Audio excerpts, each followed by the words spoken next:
Welcome everyone to Color Commentary. We are your pauper commentators, Michael Petchik and Adrian Guarzales. How's it going, Adrian? Just peachy. I've actually realized, like, a minute into us actually recording the proper show, it is very warm in my study. I don't know why, but it is just unseasonably hot back here. Would you say it's powerful hot, Mike? It is. It is a powerful heat. All right, let's get into our upkeep stuff and let's get into the show.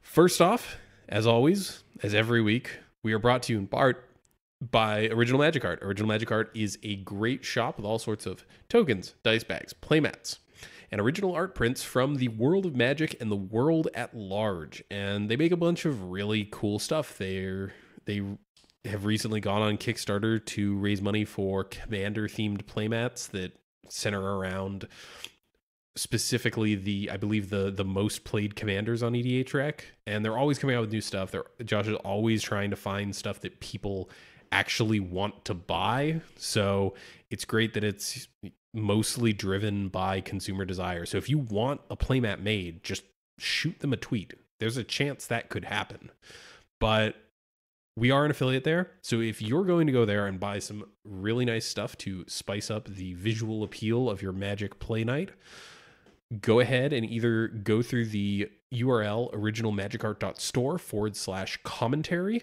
spelled is the name of this podcast, or use the affiliate code commentary in all caps, again, spelled as it is in the name of the podcast, and that'll get you 10% off your order. We get a little bit of a kickback, so it's a win-win. Everyone gets a little bit of joy out of this. And once again, that is commentary as the affiliate code in all caps, or originalmagicart.store/commentary, both spelled as they are in the name of this podcast. Adrian, what do you have for us? Hey, you like having a transactional relationship. You don't really need to be getting anything out of the deal.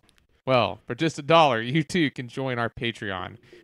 There is something in it for you. You get to hear the full pre-show and post-show. We had about 10 minutes of pre-show today. And you get access to our patron-exclusive Discord channel, the most happening channel in Pauper. So yeah, we are partially brought from viewers like you. Mike, what is the latest addition to our roster? Latest addition to our roster, we're on Hipsters of the Coast now. They're a really cool content website. They have a wide variety of articles. We've got stuff ranging from like vintage to limited to EDH, like all sorts of stuff that kind of runs the gamut. They do a bunch of news reporting as well. So if you're looking for Magic content, go check them out. They've got a bunch of really cool stuff. I've been a longtime fan of the Leaving a Legacy podcast, and I'm really proud that we're on a content network that promotes good content. So yeah, definitely go check them out. Noit. What is this?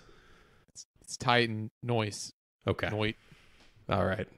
But yeah, go check out Hipsters of the Coast, and have a good time. Engage with some Magic content. All right. So this week we got an email, and I kind of joked in the pre-show that like it's been a while since anyone's sent something to our email address, but we got an email from Jonah, and Jonah writes, "Hey there, guys. I'm Jonah, new fan of the show, and I was wondering if you had any thoughts on atog and Pauper affinity and its strengths. I recently played a game of Paper Pauper with a friend, and we had built him a pretty bare-bones affinity deck, but it lacked some of the core pieces such as atog. The deck was still very powerful, and I even built my own variant of the deck that I felt was a little better optimized. In short, can affinity actually get away without atog? All right, thanks, guys. Love you all." All right, first, Jonah, thank you for listening to the podcast. Always glad to have a new fan and listener out there. Adrian, you have put in work with this list. Probably, how long were you playing Affinity, do you think? Like, when that was your jam? Affinity got me into the format, Mike, so I think it's safe to say over a year. I've really only played 2 decks the entire time I've played Pauper. So, yeah. and we're talking about them both today, which is kind of crazy.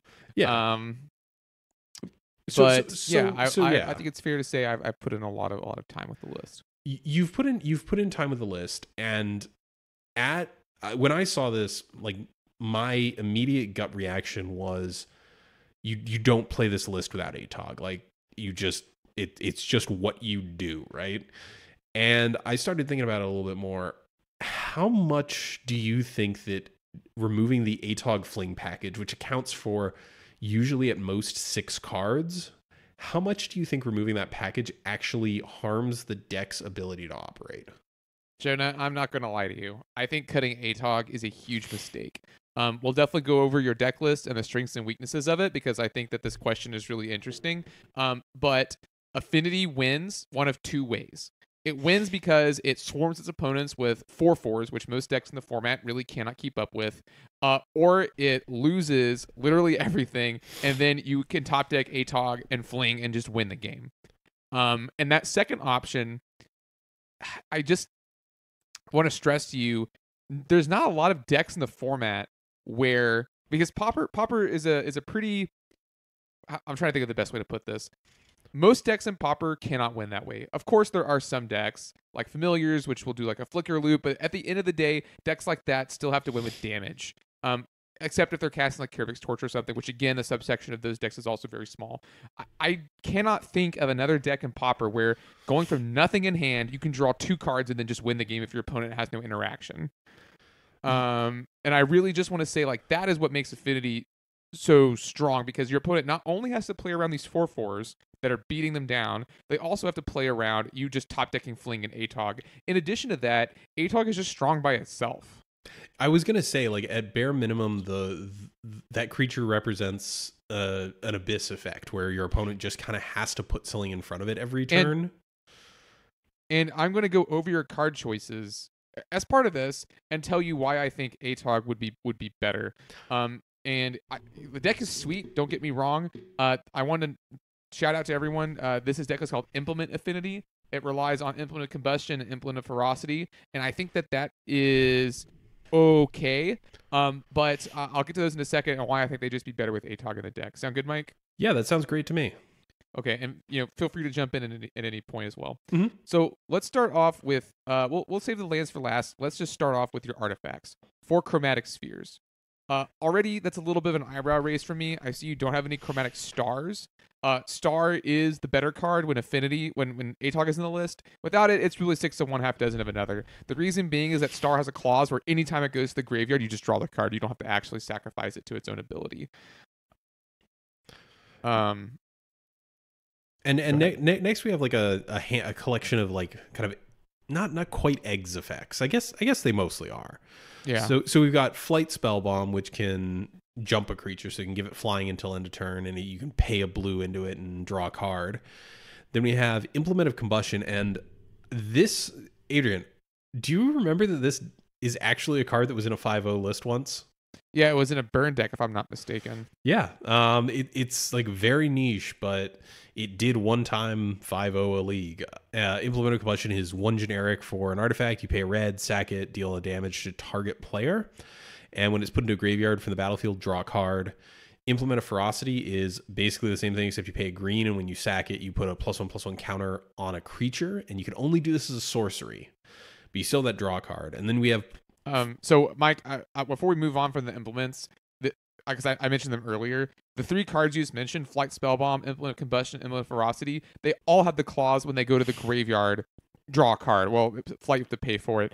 And like, that's the thing. If you had Atog, you could just sacrifice these without having to pay the mana cost. If you needed to, pump your Atog and just draw a card. That's what makes Chromatic Star so powerful in the deck, and I really think you're underutilizing these cards if you don't have that way of using them. There's also no Perilous Research in the deck, which accomplishes the same effect. And I was going to say, like, I think that points to something like... I'm not over the hill about either of the implements, but I do think that with Atog in the deck, they just get better. The fact that Implement of Ferocity has some niche play in being able to prevent your Atog from being killed by deadweight, which is not as big as it used to be, but certainly still shows up from time to time. So I don't mind Implement of Ferocity, but again, like, just the ability to pop it for a card and pumping your Atog feels better than just playing it straight. And I think like it just, doesn't wow me here. And then Yeah. but then like the core of the deck is still here. We still have 4 Thoughtcast, 4 Carapace Well, Forger. did you talk about Prophetic Prism and Terrarian? We do have Prophetic Prism and Terrarian, and Which sorry, go ahead. I was gonna say I think that's fine when we see the creature base. So just for the record, Prism is great. You definitely need that in Affinity. 4 Terrarians is kind of a lot, and again, it falls in the same category as the rest, where it's really better if you can just play it and then sack it to atog. And like, sure, it's good in the early turns if you need the mana. But yeah. So the only other thing that I would point out here is there's no Flare Husk. That's fine. Flare Husk is a good card a lot of the time. There's also no Springleaf Drums, which I think is kind of strange. Because I think that card is also very powerful. In Affinity, your ideal starting hand is like Darksteel Citadel, 1-drop. Preferably Springleaf Drum, and then if you lead into Flare Husk, then all of your mana problems are basically solved for the time being, letting you play out some stuff. So I think that you're really cutting yourself off of a very powerful opening there. Yeah, and as I was saying earlier, like the core of the deck is still here. We got 4 Thoughtcast, 4 Carapace Forger, pair of Frogmites, 2 Gearseeker Serpents, 4 Mirror Enforcers, and then here's a weird one: Mirror Servitor. Again, the Thought Picker deck. Why don't you read that one? Yeah, this is a funky one. We have not talked about this in about 2.5 years. Mirror Servitor is 1 generic mana for a 1/1. At the beginning of your upkeep, if it's in play, each player returns all creatures named Mirror Servitor from their graveyard to the battlefield. And look, clearly you do have the 1-drops in spades. That is good. Mirror Servitor goes great with atog. If you have Mirror Servitors out, sack them to atog, play another Mirror Servitor, you'll get them back. Like, I know that that's a little bit sure that's not necessarily the most efficient thing you could be doing, but that's a synergy you're missing out again with atog. Yeah, it's actually interesting that this was the exact list that got sent into us, because the cards it's replaced the atog package with, and the Flare Husks as well, actually play great with atog. It's kind of this weird dissonance for me, where I feel like this deck playing 4 atogs and, you know, trimming some of the implements and maybe some of the Terrarians would be fine. So what I would like to see, we'll talk about lands in a second. What I think I would like to see from you, Jonah, is try playing it with atog and try playing it with Disciple of the Vault. Disciple of the Vault is a creature. It's a 1/1. Whenever an artifact goes to the graveyard, your opponent lose a life. So you don't even play the Fling combo if you don't like Fling, because what you list here in your rationale on the deck itself, at least, is that you want to beat control decks. Fling is awful against control decks. I will not contest that.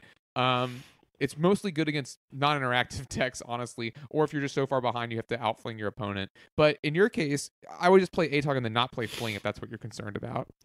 And you can, like, atog, like a quote-unquote fair atog attacking in, is something that sometimes just presents a huge problem for control decks anyway. Atog forces your opponent to play around atog. Most decks cannot afford to not play around atog.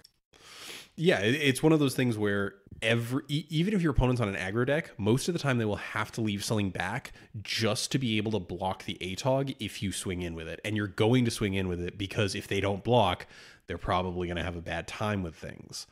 Yeah. So let's get into the... Sorry, go ahead. Oh, you want to get into the sideboard? I was going to go talk about the lands real fast. All right, yeah.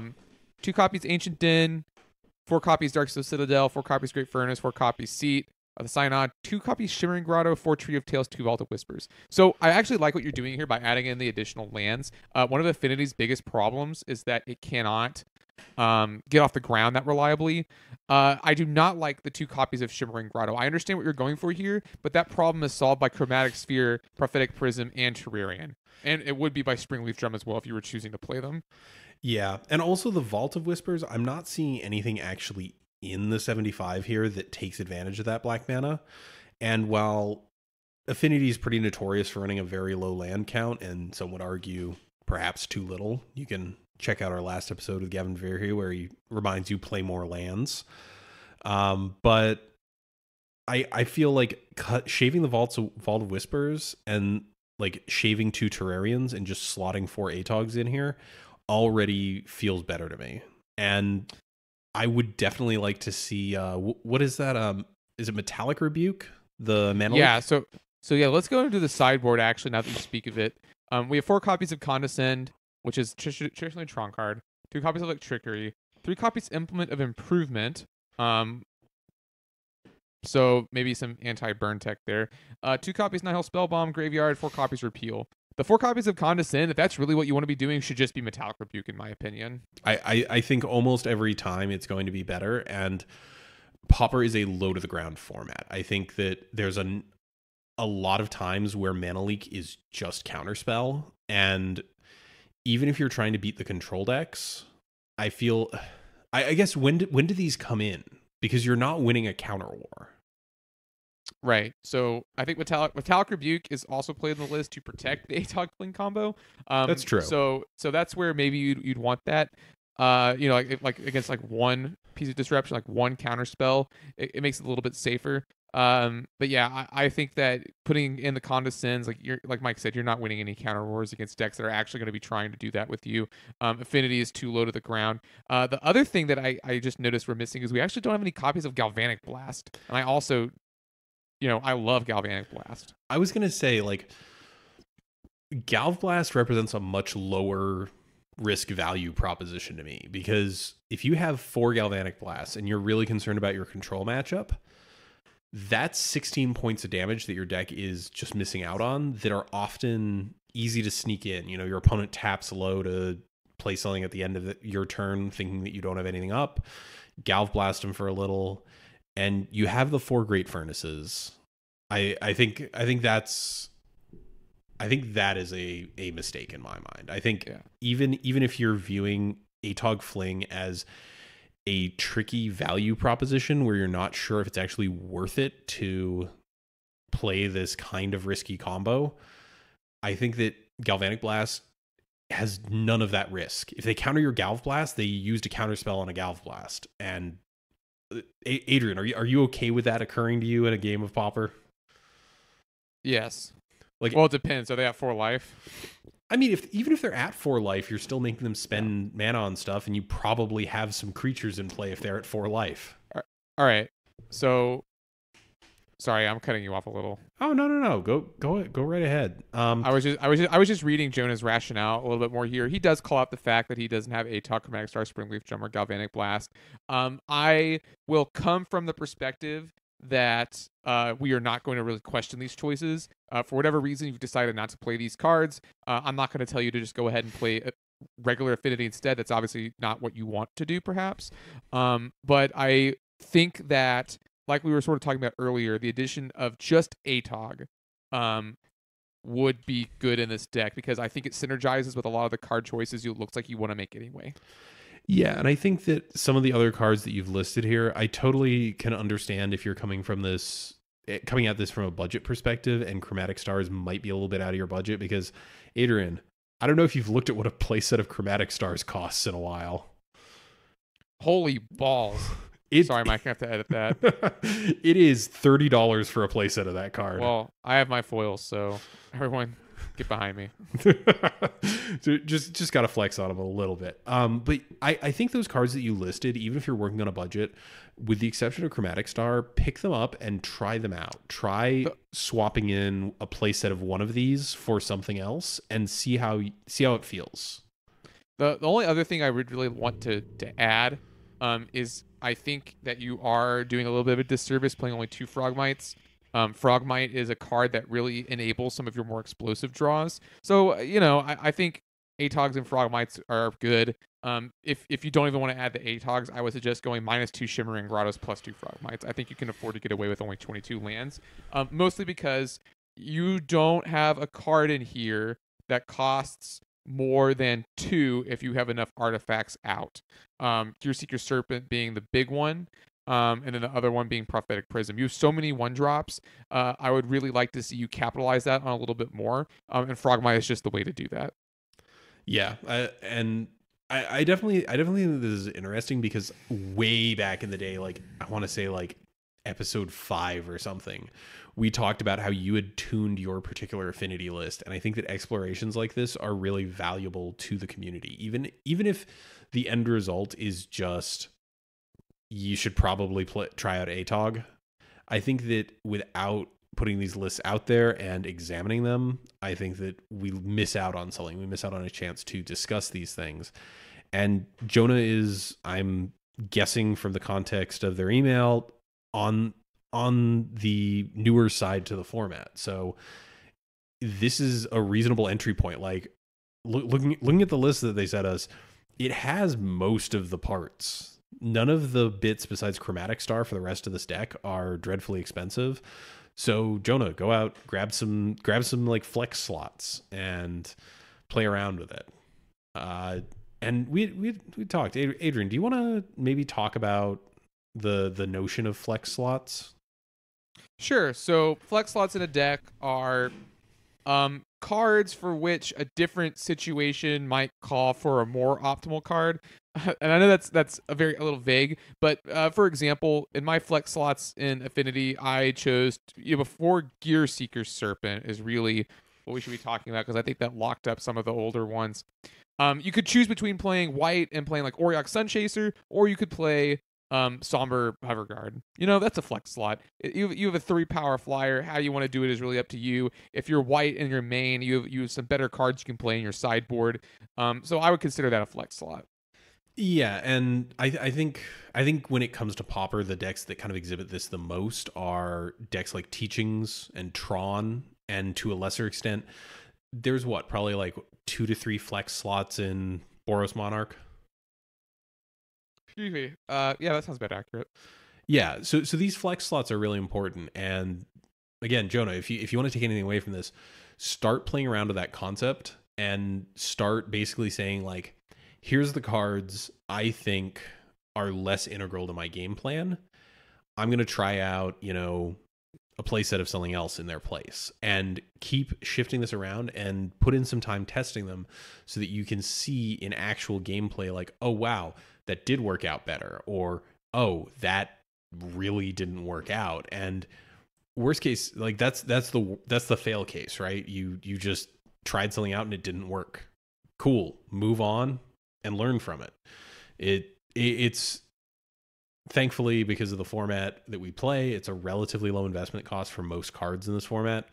But I definitely recommend that people, when you're either crafting a new deck or trying to make a spin-off of an established list, I definitely recommend like trying to establish where your flex slots are and figuring out what else could go there and trying those things out. It will make you both a better Magic player and a better deck builder, because you're going to have to actually sit there and think, wow, I have these 2 lists. This one has done so much better than the other one. And if they were totally different lists, you would have no way to say, oh, maybe I just play this game plan a little bit more naturally.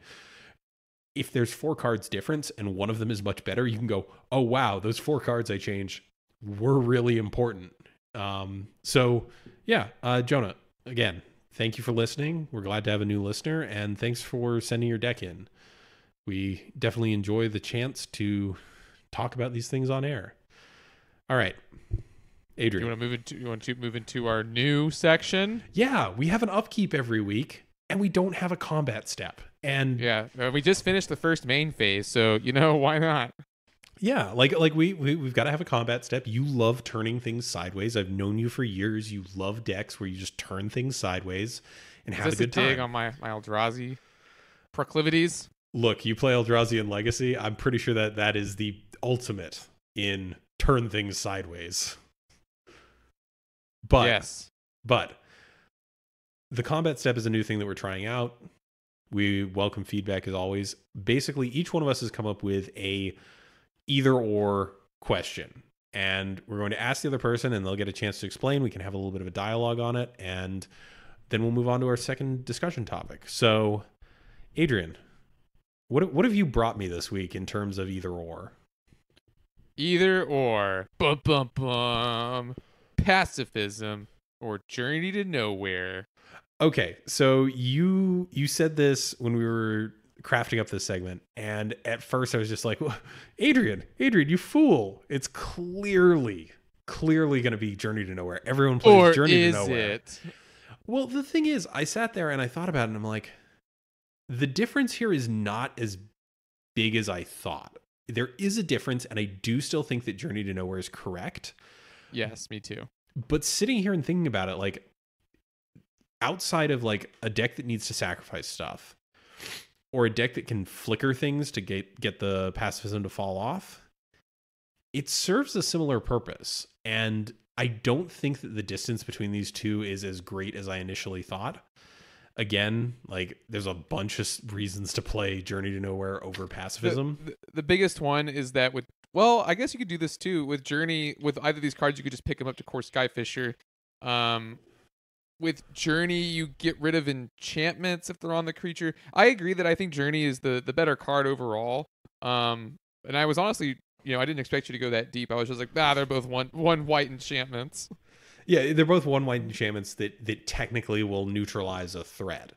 And I think that, I might get flack for this, but I don't think that the difference is that big. I think one of them is clearly better, but I think that my initial response of like, clearly one's better is a little bit overreacting just because, I've never seen anyone play pacifism in this format. Why would they? Journey to Nowhere exists. But at the same time, how much difference is there really? And that's where I'm coming down on it. Journey, but I don't think pacifism is as horrible as I initially thought.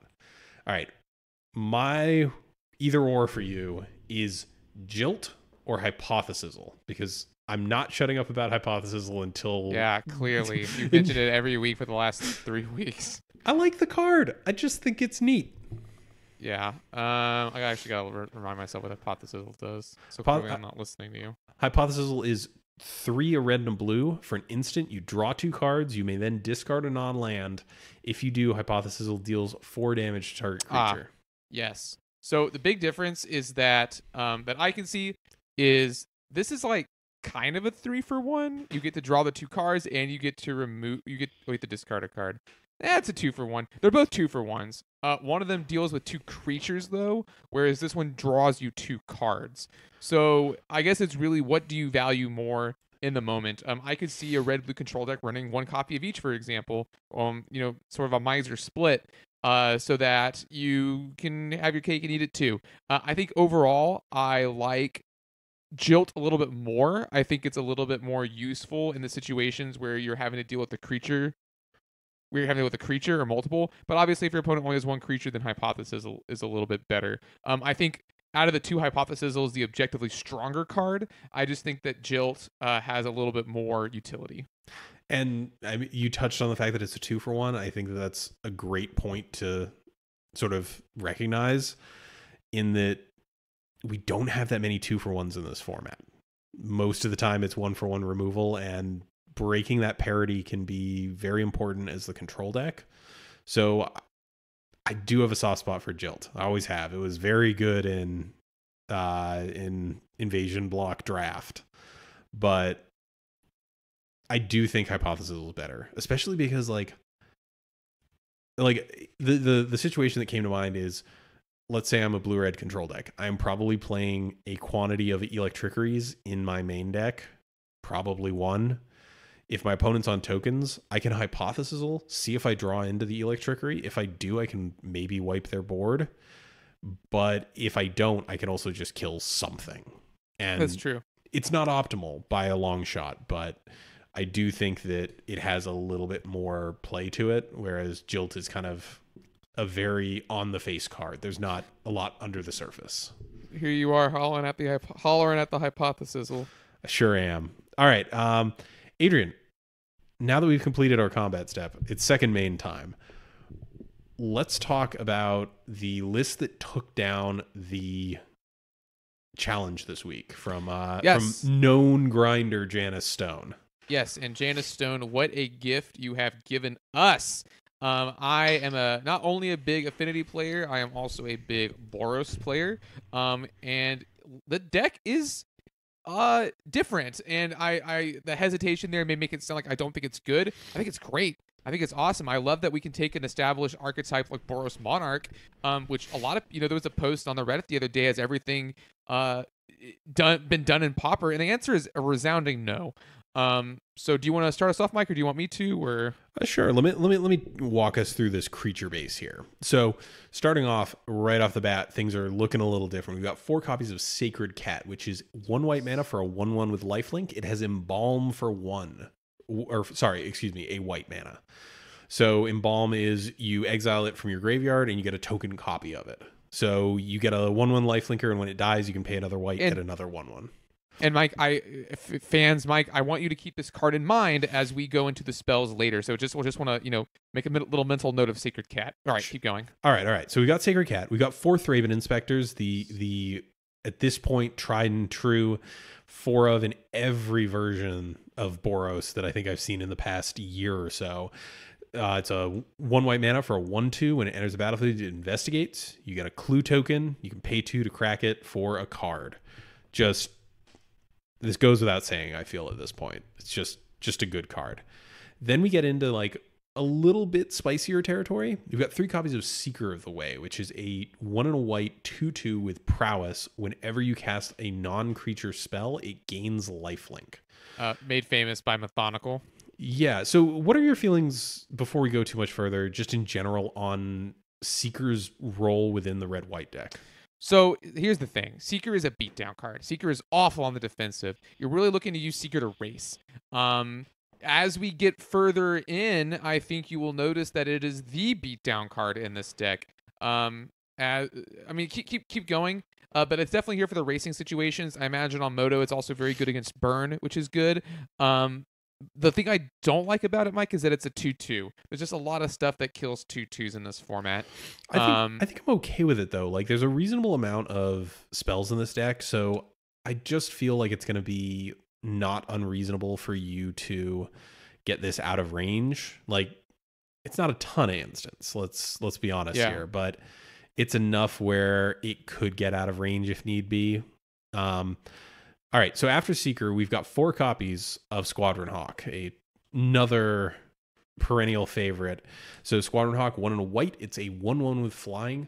When Squadron Hawk enters the battlefield, you may search your library for up to 3 cards named Squadron Hawk, reveal them, put them into your hand, shuffle your library. All right, here's where we start to deviate a little bit. I don't know if I've ever seen this in a Boros deck. Yeah, and it's something that, again, I think we're going to have to really wait till the spells for us to really, really get a handle on it. The last card is 2 copies of Palace Sentinels, last creature. So first blush, Mike, what are we missing? We're missing Core Skyfisher and we're missing Glinthawk. They're just not here. Seeker of the Way is the beatdown card. And the interesting thing about that, in my mind, is when Seeker was first spoiled in our review show, we talked about the fact that one of the ways it can accrue value is if you put it in Boros Monarch, it's a deck that's already aiming to cast cards to buy back the various 2-mana cantrip rocks. Either Prism or what's the other one that I always forget the name of? Alchemist File. But Mike, those aren't in the deck. They aren't in the deck, and that's what I wanted to talk about, because that was, when we took a look at it, that was the immediate thought behind where this could see play, because it's leaning into something that the deck is already doing. And here, Janicestone has chosen to go with a larger spell package that will help support it in lieu of the cantrip rocks. And again, there's no Core Skyfishers. There's no Core Skyfishers. There's no Glinthawks. There's no Prophetic Prism. There's no Alchemist Files. There's not even artifact lands in this deck. Oh wow, I didn't even notice that. Yeah, we are playing 6 mountains and 6 plains. Yeah, and others. But we'll get there when we get there. Why don't we go through the spells next? Because this next card is really what I'm excited about. Yeah, just tell the folks at home about why you're excited about this as well. We have 4 copies of Faithless Looting. Draw 2 cards, then discard 2 cards. So, Sacred Cat. You still have that in mind? Yeah, Sacred Cat and this card. That's a combo. Ooh. Squadron Hawk. You can dump additional Squadron Hawks if you need to. I'm not sure if that's a line Janicestone might take, so I apologize if you had a chuckle over that. But it just seems like a way where you could, well, in that case, you just might as well just not draw the Squadron Hawks, I guess. But if for some reason you didn't need them, you could discard them to this card. Well, so, I mean, it gives you fodder, right? Like, if you need something that is not a Squadron Hawk and you have a Squadron Hawk and a Faithless Looting, you can Squadron Hawk and then you just get chaffed that you can discard. I don't mind that. Falling up, we have 3 Firebolts. Again, just like synergy, but in a way that Boros Monarch decks don't really have usually. We're not talking about artifact synergy. It's like graveyard synergy, which I love. And Firebolt's usually, a 1, maybe 2 of in red white lists. So this is a reasonable deviation from the norm. And the more we go down, the more it's just like, wow, Faithless Looting was such a player in this deck, such a powerful card in this deck. Up next, we have 2 copies of Flame Slash, deal 4 damage to target creature, pretty good. No bolts. I just want to point that out as well. I did find the no bolts kind of surprising. Well, where are we going to fit them? I don't know. It feels weird for me to see a red list that doesn't have bolts in it. It just doesn't feel right. But that's maybe me being old and like having played this format forever, where it's just like I don't know why you wouldn't run bolt. But continue. Up next, we have 1 Cathartic Union, 1 in a red. As an additional cost to cast Cathartic Union, discard 2 cards. You draw 3 cards. Just a lot of really raw card draw on this deck. But we don't care about discarding because the next cards we have all have flashback. 4 copies Prismatic Strands. Yeah, Fog is still a thing in this format. 2 copies of Rally the Peasants for ending the games, and then a whopping 4 copies of Battle Screech. So, Faithless Looting, as you can see, everything has flashback basically, including to an extent Sacred Cat. But like Flame Slash and Cathartic Reunions are the only spells that do not have flashback on them. And that's just it's just really cool. Like the deck is just super duper duper cool. I do really like these lines of kind of trying to lean into Faithless Looting as much as humanly possible, because we did a whole episode where we talked about it as, quote, the red brainstorm.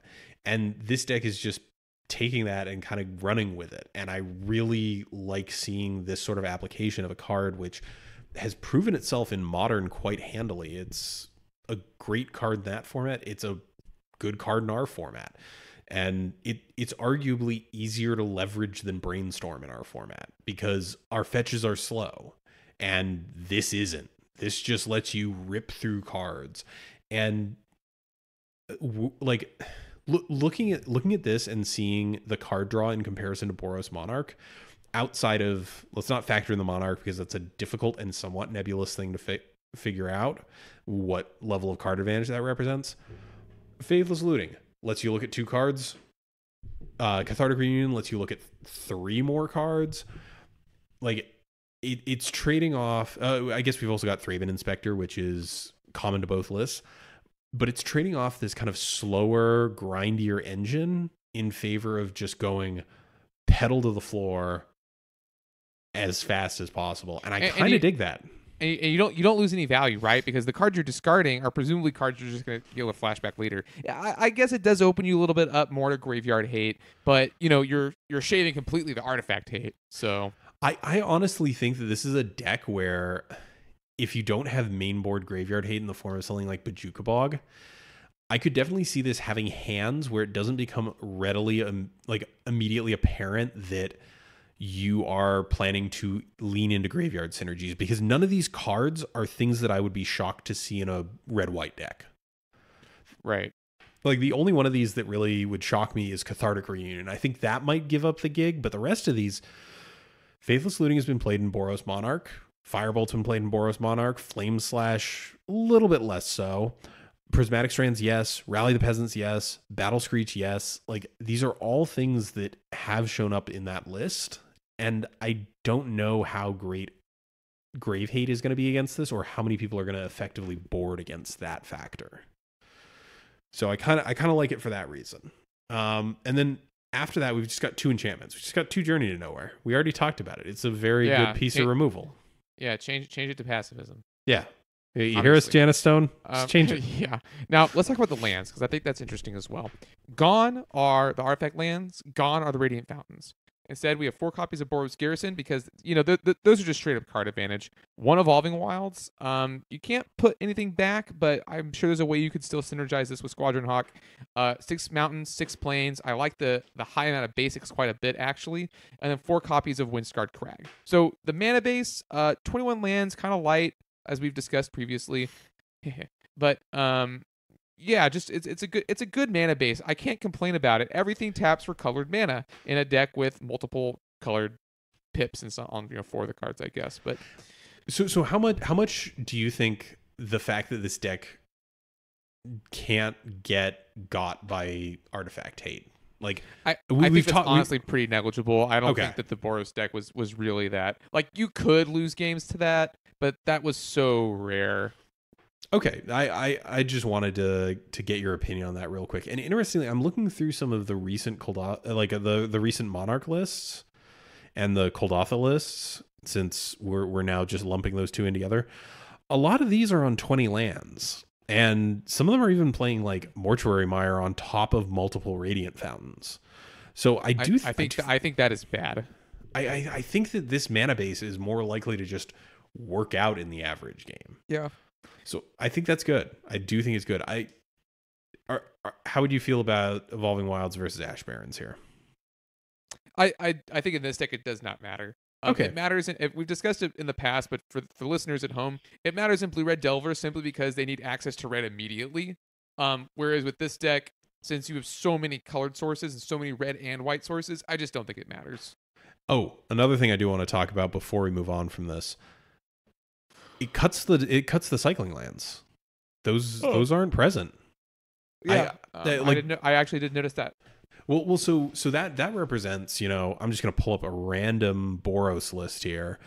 And this one has 2 Forgotten Cave and 3 Secluded Steppe. That is 5 lands that come into play tapped. That's got to represent a pretty marked difference in how efficiently you're going to be able to actually curve out in this deck. And I think that this is a deck that wants to curve out a little bit more than Monarch ever would. So how do you feel about that? Ditching the cycling lands in favor of just running more basics. I think this deck has to. I think hitting a turn 1 Thread Inspector, turn 2 Seeker is really key. I think that this deck is a lot more aggressive than the Boros Monarch deck. It can curve out. It's a lot more explosive. It can curve out a lot better. So yeah, I like it. I like only having 8 enter the battlefield tap lands, and the 8 that are here are good. Boros Garrison. I mean, the bounce lands are card advantage, a form of card advantage. Yeah, I think. Again, I hate the fact that I'm like referencing all these really, really old episodes that I know some of our listeners haven't heard. But way back in the day, we talked a little bit about back when this deck ran blue. We talked about how there was a tendency for the deck to get a little bit too cute. I guess this kind of trims out a little bit of the cute small interactions in favor of just kind of like sometimes the right tool for the job is just a bigger hammer. And I think that this deck is doing that well. And that's not to such a deride the deck maker. It's just sometimes the best option is just going face, and you can't really argue with that if that's the case. Everyone knows the face is the place. This is a Hearthstone meme, isn't it? Yeah. Okay. I know you sent it to me once. All right. Do you want to get into the sideboard here? Yeah, pretty standard stuff. There's some good stuff in here, though. 2 like Trickery, 3 Gorilla Shaman, 4 Pyroblast, 2 Relic, 1 Lumithread Field, very tasty, 2 Standard Bearer, and then what I really wanted to talk about, 1 Aura Fracture. 2 in a white, enchantment, sacrifice a land, destroy target enchantment. I like it. I like it a lot.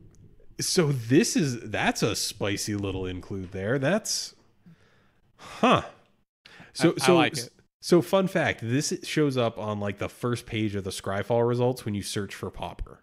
And every time I go by it, I'm just like, I wish you were better. So why do you think here is the place where someone has decided to finally break out this deeply secret tech? I think it's better than it looks. Sacrificing a land is not amazing by any means, especially in a deck with only 21 of them. But yeah, it's good against Boggles. It's good against Journeys. It's good against Oubliettes. It's good against random enchantments you might not be thinking of. But you're right. What is it really here for? My best guess is that it's here for Boggles. I would think so, and I think the fact that it is repeatable is the reason why. Because Boggles can have very explosive types of hands where it just kind of like piles a bunch of stuff on in one turn.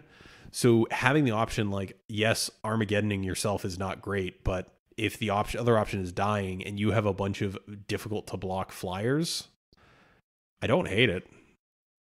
I don't hate it either, Mike. I think it's actually pretty cool. Yeah, I have to do this. What? Is this the white gorilla shaman?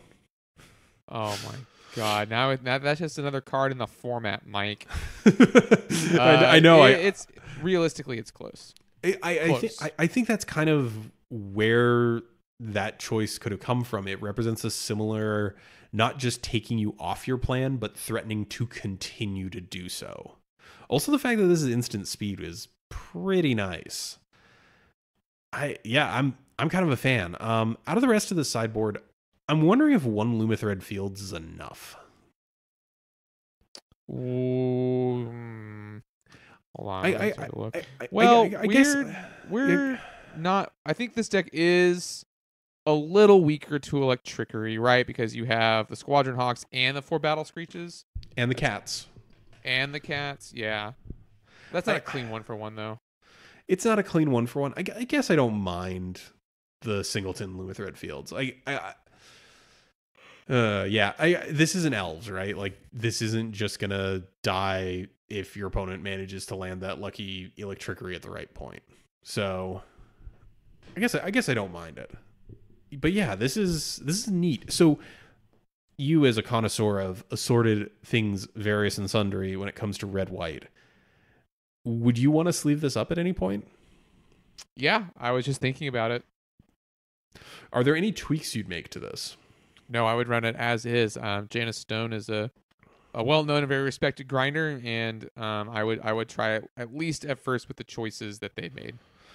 All right, I think I can get down with that, because there's nothing here that like leaps out as immediately suspect. Like, all of this makes sense. These are all cards that, as I mentioned earlier, I would expect a deck like this to play. So yeah, I guess I'm like totally fine with this. It's just a pretty solid Boros list. So you mentioned at the top of this segment, you talked about the fact that you referenced the "has everything been done in Pauper" question. Mm-hmm. Do you think that there is still room for the red-white value mid-range deck to evolve after this? Or are we running out of space for people to possibly try and figure new stuff out? This is a question for every Eternal format. I don't think the ceiling can ever truly be reached. We've talked about how Pauper is not really a brewer's paradise, but that's not to say that that doesn't happen, right? I'm just saying, like, what I mean by that is, janky stuff doesn't really work, but try and true. I don't, that I take that back. That's a little inflammatory. Tons of janky stuff works. Look at mono white heroic, for example. Yeah, that deck works. So I don't know how to explain it really that well, but no, I don't think that the limits of the format have been reached, nor do I really think they ever will be. Honestly, you would have to stop printing Magic cards for that to happen. Yeah, I do think that there is still a little bit more room for exploration, and this is something that this is a very.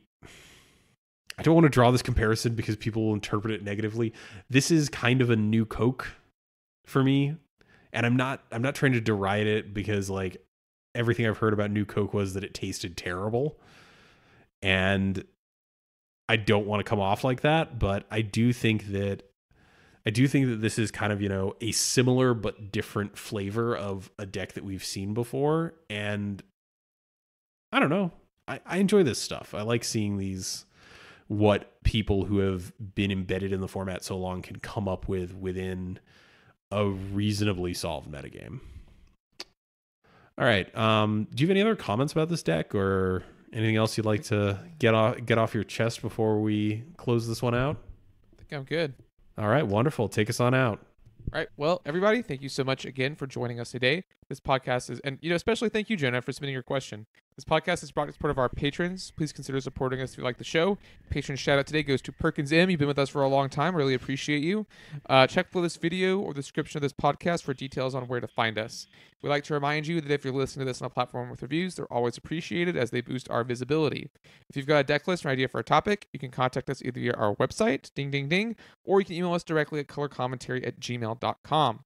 Special thanks to my LGS Pat's Games, Mike's LGS JP Comics, and of course L. He does our theme song Quantitative and other great tracks. You can find them at soundcloud.net/ELLELLELL. So next week, this is Adrian and Mike, and we are signing off for Color Commentary.